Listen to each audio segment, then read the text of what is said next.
Well, hello and welcome to your Saturday extravaganza, live on the Starr Show. Your comments and questions encouraged, and we will get to a bunch of them in the aftermath of the Montreal Canadiens. Coming up on the wrong side of a 4-1 scoreline, losing again to the Carolina Hurricanes. Good morning, everybody, and for the first time in what feels like a long time, the Montreal Canadiens are on the outside looking in of a playoff spot. And yes, the congestion is very much a real thing with the Montreal Canadiens, Columbus Blue Jackets, New York Rangers, all on 75 points. The New York Islanders aren't going away. They're on 74. The Red Wings, they're not going away. They're on 72. I think at this point here, the Bruins, Penguins, Flyers, and obviously the Sabres are all but done and dusted. But who's going to grab it? Who's going to grab this final playoff spot? Because the commonality here is everybody's losing. Everybody's losing except for Columbus. And there is a lesson to be learned from these Blue Jackets. I'll get to that in a second. But yeah, Montreal's lost 5 in a row. The Rangers losing on the West Coast. They've lost back-to-back. The New York Islanders on a 3-game slide. The Red Wings on a 2-game slide. And down the list we go on this Saturday extravaganza. Good to be with you. Thanks for taking the time to be with us. Let's see what's going on this morning as we take a look at what y'all are saying, because the question is out there. What are you seeing? What are you seeing that explains the Montreal Canadiens fall off? They've lost 5 games in a row going into Sunday afternoon at Sunrise, the defending Stanley Cup champion Florida Panthers, who the Montreal Canadiens, let's be honest. Let's be honest, man. Um, yeah, it looks like, you know what? I had this feeling here. I had this feeling for a second, and I forgot um, what's happening here. Once again, I think I stopped. I wanted to try something different today, and as a direct result, I remembered why. Yeah, I'm very echoey today, and I forget why I did that. I'm so sorry, you guys. You know what? I tried a different software today, and let me see if I could do this on the fly. Let me see if I could do this on the fly. Uh-huh, uh-huh, uh-huh, uh-huh, uh-huh, uh-huh. Yeah. I'm sorry, you guys. I screwed this up.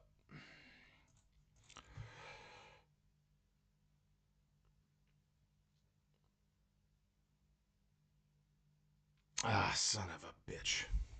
I remembered why I stopped doing this. Fuck. Sean. Rookie mistake. Rookie mistake. You know what? A lot to get to. We got It's definitely Kaden Guhle. the scariest moment in my life for sure. What happens and see see it. You don't know really what is going on. Obviously, Good to see him for what back. happened, it was the best case scenario and didn't hit any nerves or arteries or anything. But at the time, you don't know that, and yeah, scary. So glad or hopefully I don't have to go through that again, or anyone has to go through that again. It would suck. So. So yeah, there's Guhle, and I'd have to. This is embarrassing. This is embarrassing. Let me see. Audio.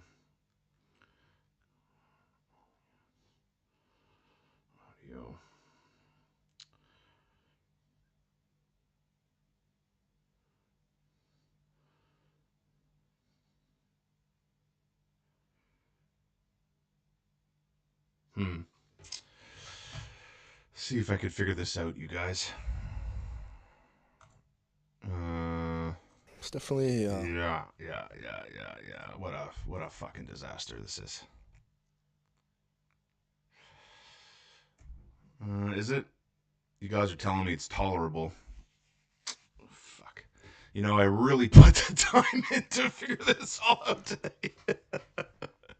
I really tried to put the time in. I had it all mapped out, everything that I wanted to get to today. But I got to figure out. I'm using, you know what? I'll tell you, full stop. I'm using a new software. I'm using a new software, and I can't seem to figure out why it's so echoey. But here we are, nevertheless. So if you guys are telling me it's tolerable, then I'm sure I can manage it at this point. Not that bad on my end, says Paul. Don't worry about it. Yeah, let's go, Sean. So okay, so let's just keep moving along. Let's just keep moving along here with the chat this morning, because there is a lesson. There is a lesson to be learned here. There is a lesson to be learned here when it comes to what the Montreal Canadiens have been going through. Right, losers of 5 in a row. Something that I had mentioned not that long ago as it relates to where this team was, how they're looking, sustainability, yada yada yada yada yada. And I think you're starting to see what I saw not long ago, right, as it relates to this team's mojo. And when they have it, obviously they're exceptionally strong. And when they don't have it, the result is 7 shots on goal, very little fight, very little pushback, trying to drive the offense when the Canadiens' top line doesn't seem to be humming. What happens after, and now the carryover effect of not having basically a second line center, trying to do some patchwork while the Montreal Canadiens are still in a very good position as it relates to kind of where they are in the overall standings, right? And you saw Kaden Guhle. It was nice to see Kaden Guhle back, despite the fact that he was kind of struggling. But who's blaming Kaden Guhle? Nobody of sound mind, right? He had missed 21 games, and here he is in the aftermath of the Canadiens' loss in Carolina. It was tough. The medical staff did an unbelievable job with me, and we didn't really know how long it was going to take, but we didn't think it was going to be this quick, and it just shows how great our medical staff is here, and they took such good care of me. The doctors that did the surgery did an unbelievable job, and I'm just happy I'm back with the boys, going to war, battling for a spot. So some Guhle there, thanking obviously the medical staff for what he was able to do in getting him back to work, and the lacerated quadricep muscle. Yeah, I apologize for this. I'm incredibly frustrated, and I'm having a hard time just getting my mind right, because I know the audio isn't what I want it to be. I shouldn't have changed. I should have stuck with what was working, but I wanted to incorporate a little bit more, including what I thought was fascinating, right? Like the whole Ivan Demidov situation. Did you catch this? Rinkside, most awkward interview you're going to see in a week. Here's Ivan Demidov ahead of a playoff game. Иван Демидов у нас в эфире. Иван, для вас это первый плей-офф КХЛ. Вот многие эксперты отмечают, что это прям как отдельный турнир. Вы это уже прочувствовали? Как игра еще не началась, наверное, нет. Ну а так вот в раздевалке, при подготовке. Да. В чем это проявляется? Другой настрой. У старших товарищей по команде или вообще из мира хоккея спрашивали какие-то секретики, советы по игре именно в плей-офф? Не спрашивал. Вы уверены настолько в себе? Может, какие-то ритуалы есть перед игрой? Не, все как обычно. По сопернику, по сегодняшнему «Динамо» много раз встречались в регулярке. Можно говорить, что уже очень хорошо знакомый соперник. Да, 6 раз играли. Вы сегодня максимально сосредоточены на игре. Я поняла. Удачи, спасибо. Good luck, thank you. There he is. There's Ivan Demidov. Can't wait for this season in the KHL to be over. Can't wait for Ivan Demidov to get back here. But it doesn't change the fact that the Montreal Canadiens today can learn from the Columbus Blue Jackets. The BJs lost, 6-7 games in a row, and now have started to put a little something together to the point where, Montreal dealing with the fact that we've talked about this for a while now, these regulation-type victories where Montreal doesn't seem to have the edge.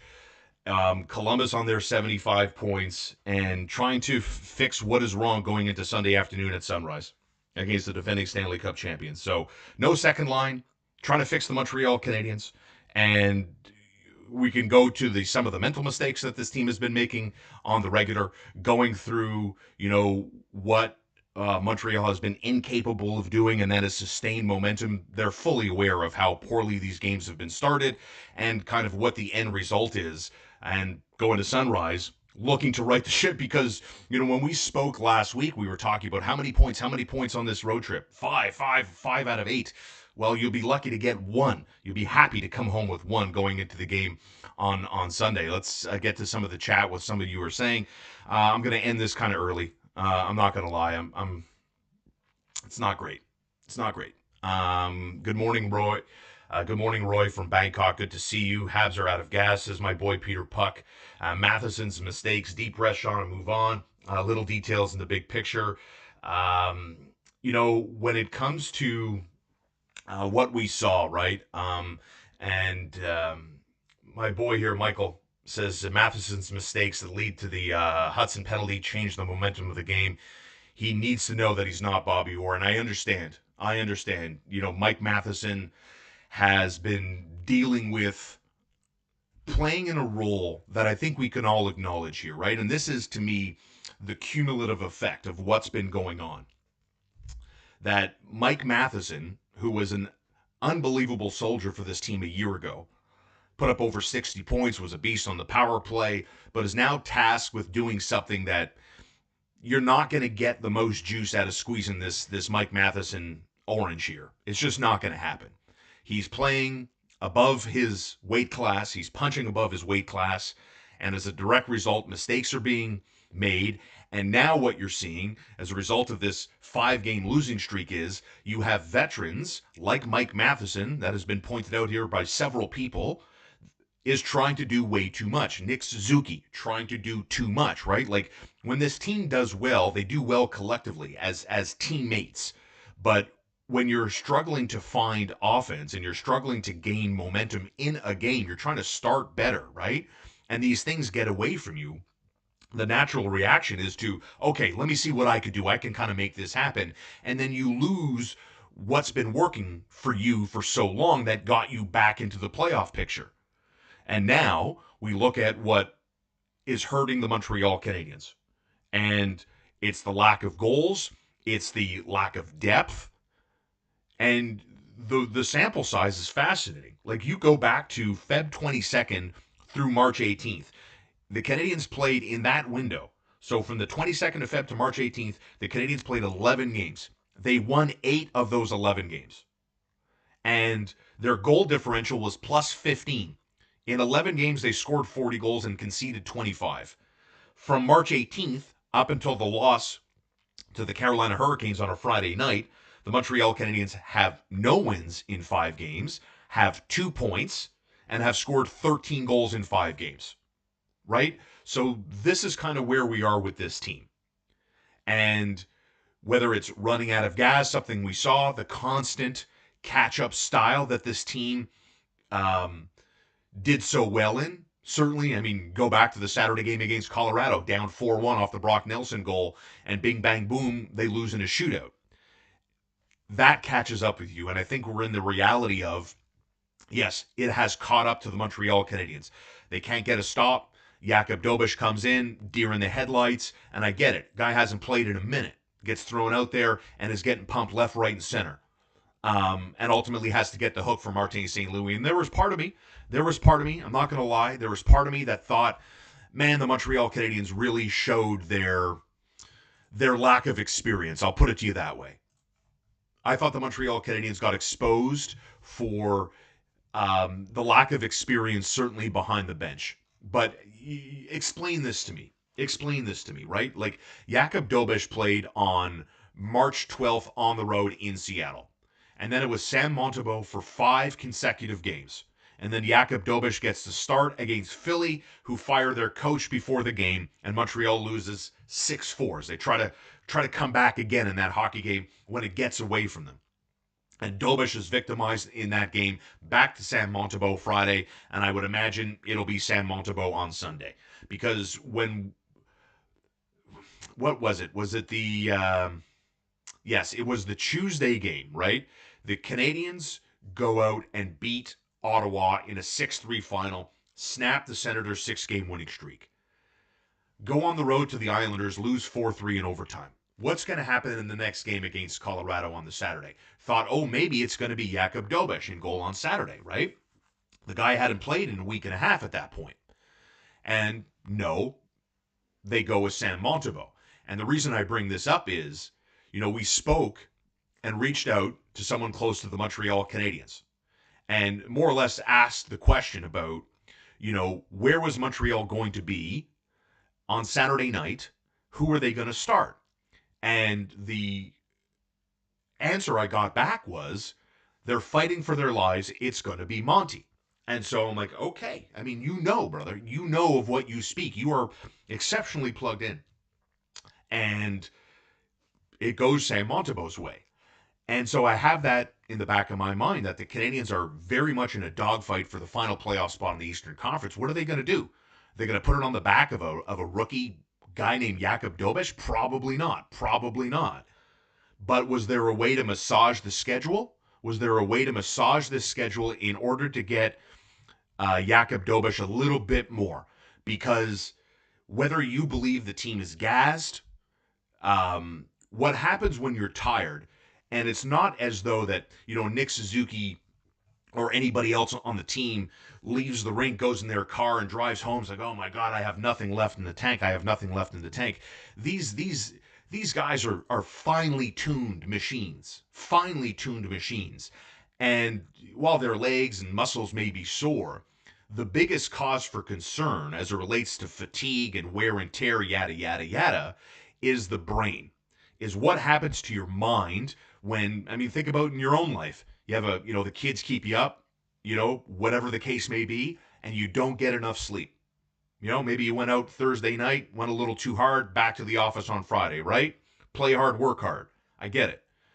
But what happens when you don't have your fastball? The mind slips. The mind slips. You lose it a little bit. And that's where I think the Canadiens are. They're mentally fatigued. The grind, the grueling style in which they play, the fact that Nick Suzuki and his general manager more or less found themselves on equal footing when they talked about what they wanted this team to do on the deadline. And Nick Suzuki was tasked with, oh, you don't want me to trade your boys? Then go and win me some games. And that's exactly what they did. And the style in which they won those games, constantly coming from behind, constantly chasing the game, always overcoming the emotional roller coaster of this season has been exceptionally taxing. And I'm here to tell you, I wouldn't change a bleeping thing. I would not change a thing. I never thought for a second with 10 games to go, the Montreal Canadiens would be where they are competitively speaking. I didn't see it, didn't expect it, pleasantly surprised. As a matter of fact, I'm blown away. 75 points after 72 games.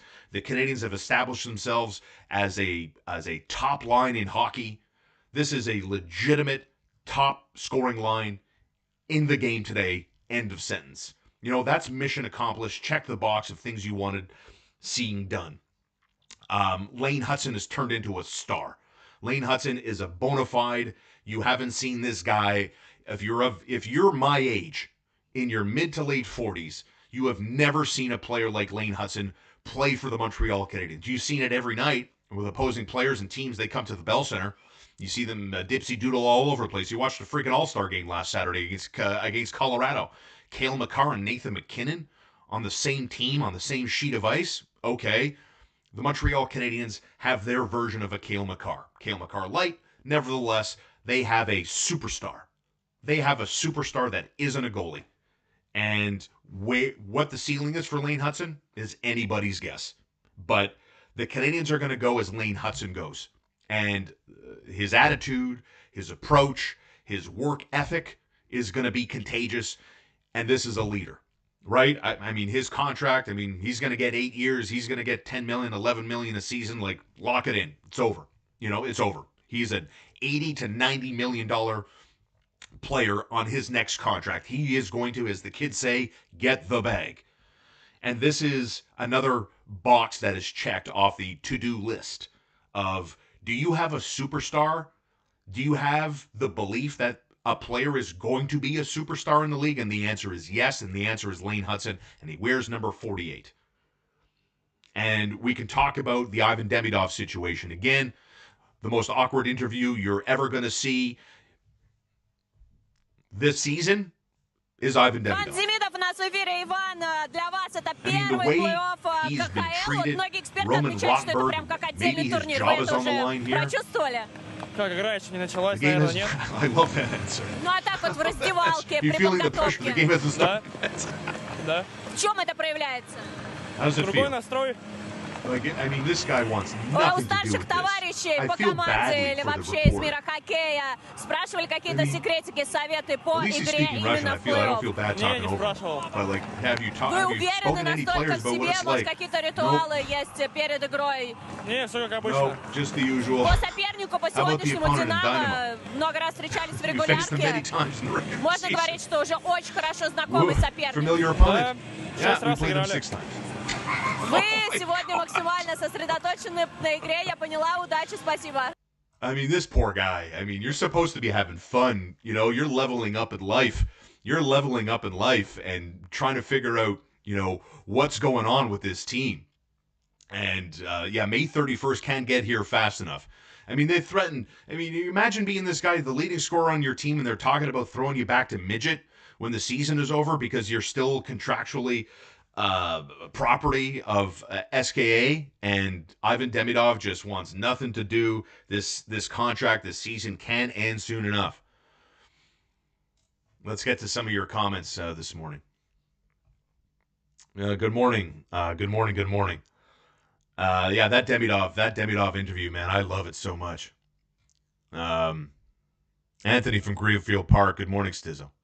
The team needs Demidov now. They're not going to get him. Don't hold your breath. Insubordinate academic, good morning. Cup of coffee for you to get you through the day. Fighting for a playoff spot may be our playoffs, and that is okay. I think that's a great comment. I'm going to give that comment a like. That's a great comment by Insubordinate Academic. Rick Springhetti, good morning all. I noticed the Habs tend to struggle when opponents swarm the puck carrier. They can't seem to adapt or simplify their game. You know, when I watch this team, you know, when I watch this team, I think like a lot of y'all, I'm like, yeah, you know, they punched above their weight. They did unbelievable work. As Insubordinate Academic correctly points out, fighting for a playoff spot is their playoff spot. End of the day. And I think, you know, that's what the team was talking about, you know, when they were boasting during the golf tournament. They want to be in the mix. They want to be in the mix. They want to be in the mix, right? I mean, they're in the mix. It is. No matter what happens, in or out of the playoffs, I think obviously everybody wants them in here. If you're watching this channel, you want them in the playoffs. But if they don't make the playoffs and they fall a point or two short of that goal, I think at anything past being the bubble team, you know, so the 9th place team in the Eastern Conference, I think it's been a tremendous season. At the end of the day, yes, they should have beaten Philadelphia, but they didn't. You know, I don't think you should feel badly about going to St. Louis and losing to that Blues team that had won, 7 in a row? What are they on now? A 9-10 game winning streak the Blues are? There's no hang your head. That's a very, very deep, very talented St. Louis Blues team. But as some have pointed out, puck management was an issue. The St. Louis game in particular was a turnover festival. And when we look at those habits, I think it personally, it allows me to fall back onto this team struggling because they're mentally tired. They're mentally drained. And when you look past the Nick Suzuki line, where is the second line? Who is the second line? The fourth line, Emil Heineman hasn't scored a goal in what feels like forever. Jake Evans, again, you know, we talk about Evans' value. You know, the fact that he was shooting at 30% was obviously unsustainable. It was good while it lasted, but everybody knows Jake Evans' strength, his go-to is his ability to prevent goals from being a great shorthanded player. And you're asking guys like Christian Dvorak, Brendan Gallagher, Yoel Armia to do more on a regular basis than what they can provide. But it doesn't change the fact that there are so many good building blocks to this team. I mean, heck, here, let's listen to Kaden Guhle again, who's got all the praise in the world for the fact that A, he missed 21 games. A, he had an incredibly scary injury with the the cut quadricep. But at the end of the day, it was the best case scenario for Kaden Guhle, that the medical staff, his body, his mind, all able to get right and get back out there. Definitely scariest moment of my life for sure. You know what happens, and see it You don't know really what is going on. Obviously, for what happened, it was the best case scenario and didn't hit any nerves or arteries or anything, but at the time you don't know that. And yeah, scary. So glad hopefully I don't have to go through that again, or anyone has to go through that again. It would suck. So. So there's the Canadiens defenseman who showed a little bit of rust, but c'est pas grave. And the pressure for this team to get results, again, for the second time, where I think if we go back on the Canadiens schedule for a second, if I look back on the Canadiens schedule when they had previously lost 5 in a row, and it was that January kind of sweep, right? They remember the Utah game where Emil Heineman gets hit on the 13th. They play at Utah and they win. They go to Dallas and they beat the Stars. And then the infamous 7-3 Toronto game. But to their credit, the Canadiens bounced right back and beat teams like the Lightning and the Rangers, right? And then proceeded to lose 5 in a row. And as a matter of fact, they had lost 8 of 9 right after beating Tampa Bay and New York. And I think we're kind of repeating the cycle again, but later in the season, where the expectation, the narrative changed, where more people locally, maybe it was a little busier when you're out publicly if you're a Montreal Canadian player and you're out on the streets and you're making waves and everybody loves the positivity, everybody loves a winning team, and now the national spotlight is put on you. You've got the league on social media talking about Lane Hutson's season, talking about the year the Canadiens are having, Martin St. Louis in the conversation for Jack Adams, right? So you started to get team pressure, you started to get individual pressure, and individuals putting probably a little bit more pressure on themselves, like Nick Suzuki, trying to establish himself as an elite number one center in hockey, right? And I think obviously he's passed that test and established himself amongst the top 15 centers in the game today, in my opinion. And now the expectation is, oh, you guys have shown that you can do some damage here. Well, keep doing it. And when you're talking about a team that's a little fragile, that lacks depth, you're putting that much pressure on everybody else. And then when you don't get the desired result, that starts with an overtime loss to the Islanders, right? The 4-1 comeback where you get a point in a 5-4. And then what happens? You concede 16 goals over 3 games and score just 6 yourself, losing at St. Louis, Philadelphia, and Carolina. And understanding that the effort that's required from everybody and trying to get stable goaltending all the while is where we are in the standings today. And when I look at where Columbus is at with their 75, the Rangers and their 75, like, who's going to step up and take this? Who's going to step up and get the job done?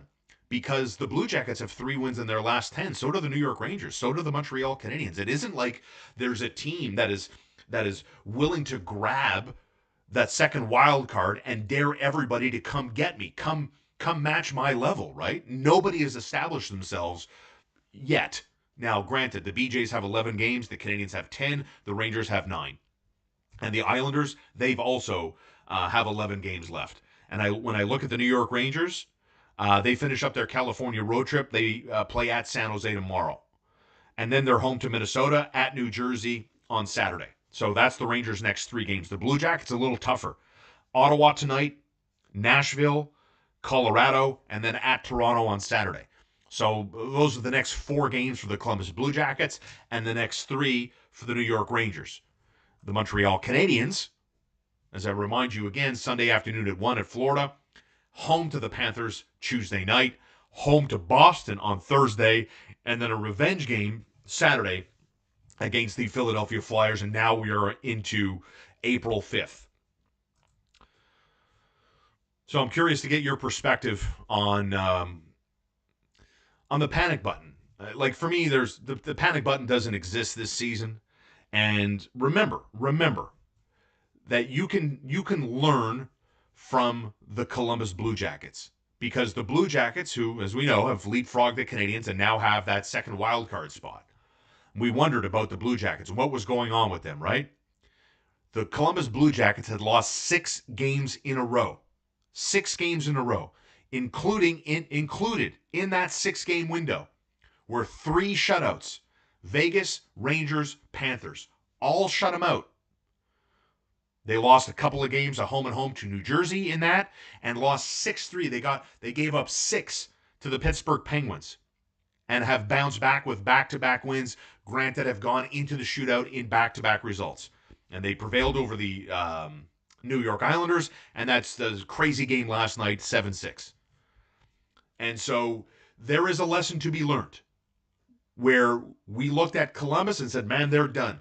The best story in hockey with the tragedy of the Gaudreau brothers and everything else, and what Sean Monahan has been able to do for this team in terms of point production when he was healthy, right? Zach Werenski's having a great season. Kirill Marchenko, Ken Johnson, like having good seasons. You know, Sean Monahan was better than a point-a-game player. He was on 44 points after 43 games. You know, but you don't have to look that far to say, hey, listen, the BJs did it. They went through their little slump of 6 games in a row and figured out a way to win back-to-back games and get back into the conversation to the point where they've leapfrogged Montreal. So it's not all doom and gloom. All hope is not lost.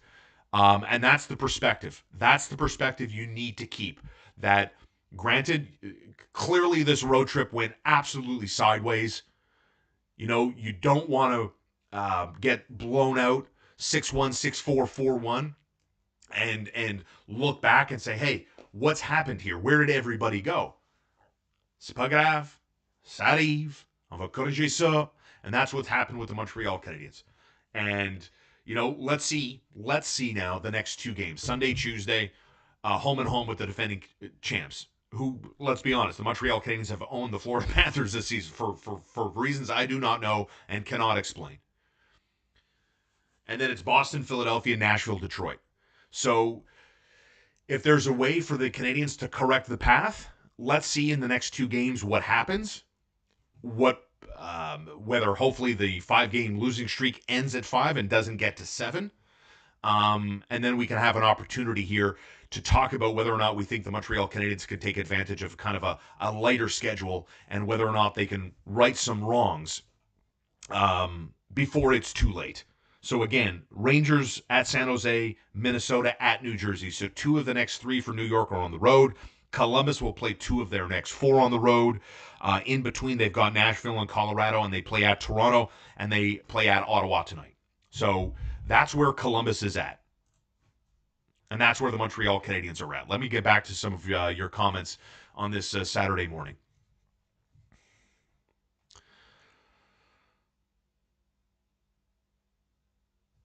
Yeah, see, I mean, the Zeph wants another pick.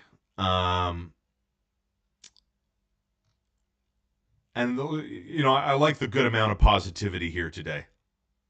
I like the good amount of positivity that we're seeing so far because, you know what? I mean, at the end of it, I think, you know, what I see here from those watching this morning is that we didn't really expect this season, right? Like, we didn't expect to be here at this point talking about a team that is knocking on the door of a playoff spot. And I think from what I've read and at a quick glance at some of the comments here, everybody's happy that this team has shown incredible moxie. And you pick your word to describe what's going on here.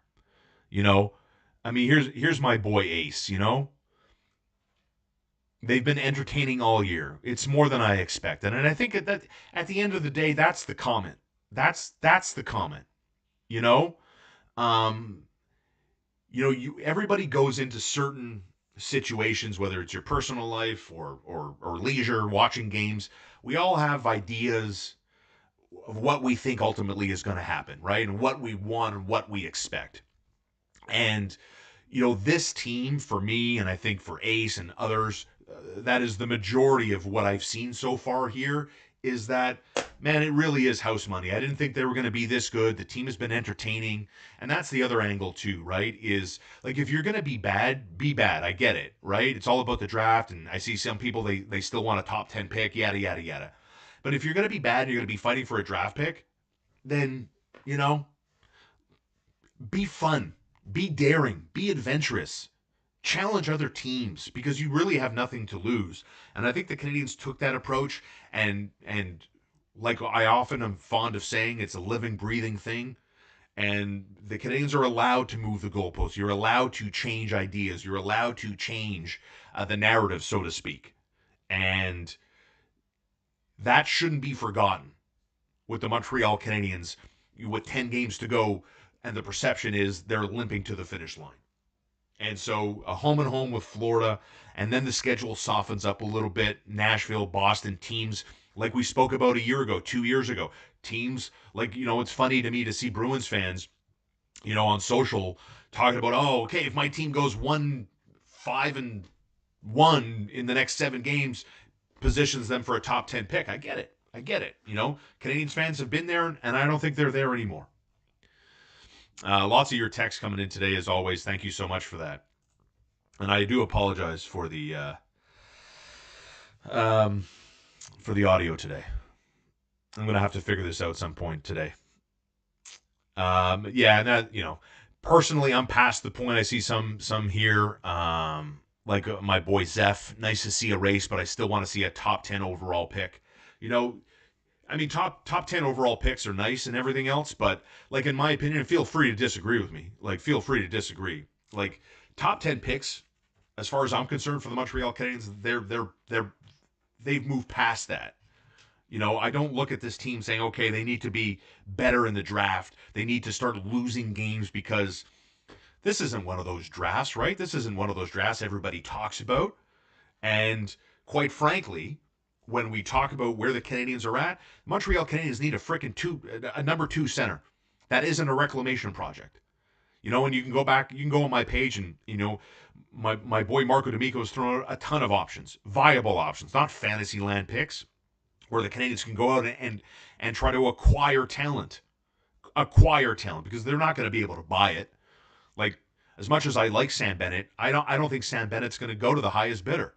And Elliot Friedman on Hockey Night in Canada has been reporting for the better part of 2 weeks that, Bennett and Florida are already talking, right? So if, like, Bennett, I don't believe is going to be an option, what are the options? Who are the Canadiens ultimately going to look at? Because they're going to, as the cliche goes, the rubber meets the road, and the Canadiens are going to have to make a decision here. How are they going to, as early as this summer, fill the hole that needs to be filled before any other hole? It is the biggest pothole in the city of Montreal. The number 2 line center for the Montreal Canadiens. You're not going to find a bigger pothole anywhere on the island than the one that is a crater on the Montreal Canadiens forward combinations. How are they going to go out and do that? We talk all the time about leverage, right? Leverage. The Canadiens have layered leverage, from money to cap space to assets to an organization that I think has change the narrative around playing for the Montreal Canadiens and what that means. And obviously, I think the Four Nations helped. I think Martin St. Louis has been a breath of fresh air, and so has upper management, from Gorton down to Hughes, and ownership, and the governor in Jeff Molson.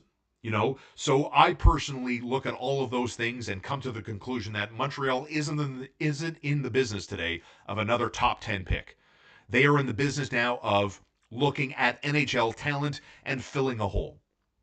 And so, Ivan Demidov is going to be here next year. What are you going to do about that? That is the money question. What are you going to do about that? How are you going to get a second-line center to make Patrick Laine happy, and to make that line more dynamic, to take pressure off a number 1 line with Nick Suzuki, Cole Caulfield, and Juraj Slafkovsky? What are you going to do about that? That is the million-dollar question. And so the determination of, you've got 2 first-round picks this summer. You've got the best team in the American Hockey League that locked up the playoff spot. And you've got players on that team that have helped guide Pascal Vincent's Rocket to the best record in the AHL. They've got talent. They've got young talent. They've got veteran talent. And so when you look at prospects of the Montreal Canadiens, whether it's Michael Hage, who's going back to Michigan, and he had a very strong season in the NCAA. Do you look at Owen Beck? Do you look at Logan Mailloux? Do you look at David Reinbacher as someone that you can envision being shopped, being moved in order to get that number 2 guy, right? That's where we are today. We are not in the top 10, top 5 draft pick in the summer of 2025. We are having a conversation now about what prospects are you comfortable flipping a coin on and saying, heads I trade him, tails I keep him. Because that's what it is. You know, you can look at Kirby Dach, you can look at Owen Beck, you can look at Logan Mailloux, you can look at Joshua Roy, you can look at your 2 projected first-round picks this summer at the draft, and it is a coin flip. It's an educated guess on what you think this player is going to turn into, and yes, I can trade him because he's going to bring me that guy in exchange. It is an educated guess, and if anybody tells you otherwise, they're lying to you. There is no certainty. There is no certainty in saying if I trade Kirby Dach to the Montreal Canadiens, Kirby Dach is going to absolutely be a smash hit because of where he was drafted and how tall he is. It's an educated guess. And you're going to take an educated guess if you're Kent Hughes and Jeff Gordon. You're going to guess if, for example, hypothetically, just an example, that Logan Mailloux is, you know what? We're good. We've got enough guys that we think Logan Mailloux can be put out there to tempt other teams, right? Logan Mailloux's got, in terms of talking as a hockey player about Logan Mailloux, he's got all the marks. Working on his defense is the soft spot.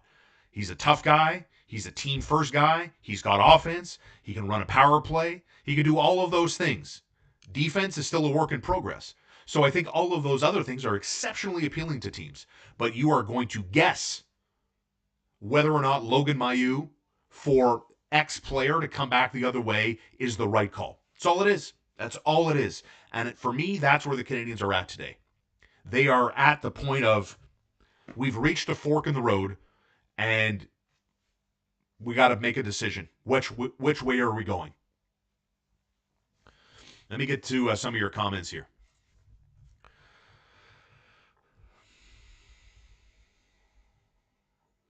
Ryerson, I'd like you to look at the list of RFAs who'd offer sheet this summer.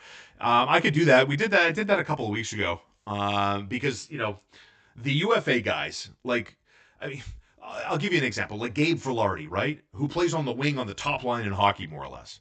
You know? Are you going to offer sheet? You know? The UFAs are not very good. I don't think the answer comes from the UFA market on July 1st.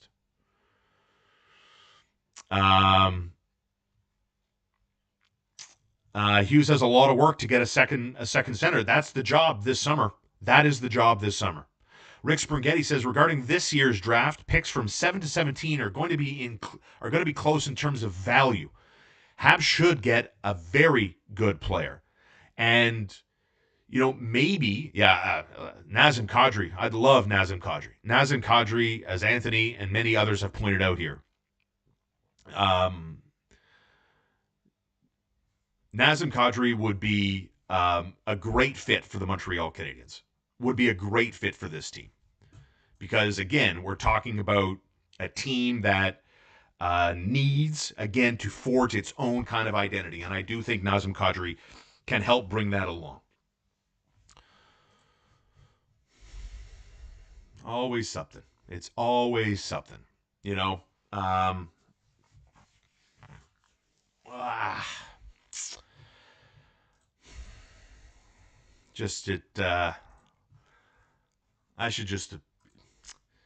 Very, very frustrating. Just a very, very frustrating live stream for me today. I'm not gonna lie. I have not enjoyed myself here. The sound quality isn't great. I've got some more fucking technical problems here. You know, not that anybody wants to hear me complain, but sometimes I just can't help myself. You know, I pay for software. Normally, when you watch me live Saturday and Sunday, I'm going to record with Marco D'Amico, and I always use the same software, and I pay for it. I pay, I don't know, it's like $60 a month. And every now and again, I tinker with this software that you're watching me on today, right? It's called OBS Studio. And I mean, it's not complicated or anything like that. Like, it's not a complicated thing, but it allows me, you see, like, it allows me to do fun little things. It's definitely easy, where I can serious stream moment in in and life. out of different interviews, right? I can bring the Ivan Demidov thing back. I can bring in my friends at Canuck and Canuck.com, right? Their beautiful store at 485 Rachel, Corner Barry. Their end of season sale, you have until Monday to capitalize on it, right? So, like, all these different things that I could do, right? I could take you to this website, all these different things that I could do all the time, right? Like, I love that I'm able to do all this and transition back and forth between audio and websites and standings and all this stuff, right? Like, I love to be able to do that. To me, it's fun. It makes for a more enjoyable show to put up the standings, and my face is still there, you know? But with this free software comes a boatload of problems that, you know, I don't have enough experience in troubleshooting them on the fly.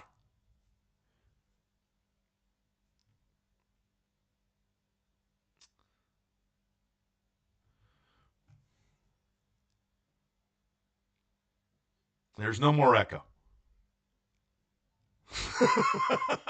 Now you're back to echo. So I'm not so sure what the problem is. So, anyways, and I like OBS. I do like it. But there seems to be some sort of issue there. So listen to Ryerson.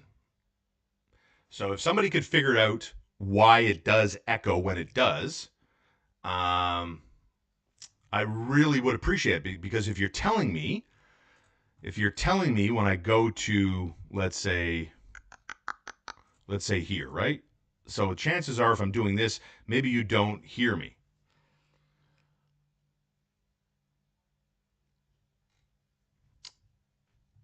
So,